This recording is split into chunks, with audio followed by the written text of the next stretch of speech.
who use substances, especially those struggling with substance use disorder, often face discrimination. This discrimination happens due to the false and negative ideas and attitudes towards persons living with addiction. This is known as stigma. Stigma isolates people living with substance use disorders. Stigma can lead a person to avoid getting help because they are afraid of judgment or getting into trouble. It can cause a person to hide their substance use. And it can affect a person's ability to find jobs and housing. There are various widespread myths that promote addiction-related stigma. Some of them are: addiction is a moral problem, addiction is a character disorder, or addiction is a result of poor willpower. As members of our communities, we must stop and rethink how we see addiction. Addiction is complex. It is developed as a result of various factors such as life events, environmental factors, mental well-being, and genetics.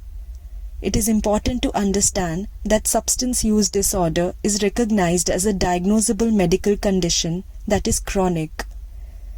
People suffering from substance use disorders have trouble controlling their drug use even though they know drugs are harmful. However, substance use disorder is a treatable disorder and recovery is possible. Oftentimes, people living with substance use disorder internalize the stigma that the society directs towards them. As a result, the person with addiction develops negative ideas or attitudes about oneself because that is how the society perceives them. This internalization of stigma can make one feel ashamed and lead to feelings of low self-worth, poor self-esteem, and impact one's self-efficacy, which is the belief in one's own abilities to accomplish things. There are various ways by which we can prevent or address stigma.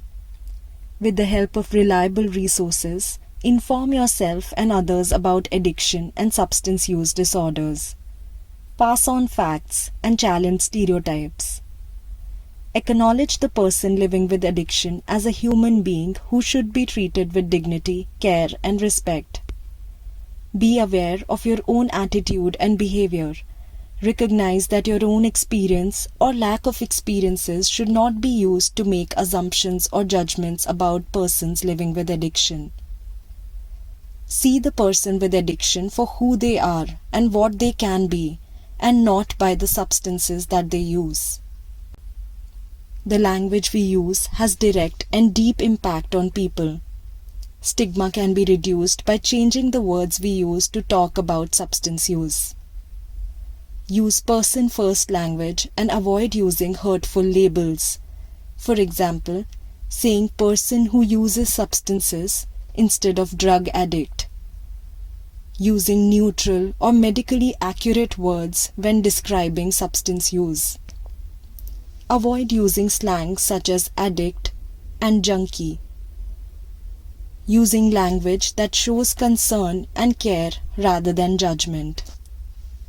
Here are two examples of how we can convey our views or needs with care and concern. Instead of, "He is an addict," try, "My son has a substance use disorder, which is a medical condition." Instead of, "She hurt me and doesn't care," try, "Many people with substance use disorder do things they wouldn't if not for the brain-altering substances. Therefore, it does not mean she doesn't care. It means that she needs my help." Stigma is a significant barrier to well-being and good health for people who use substances. Let's work together to eliminate stigma.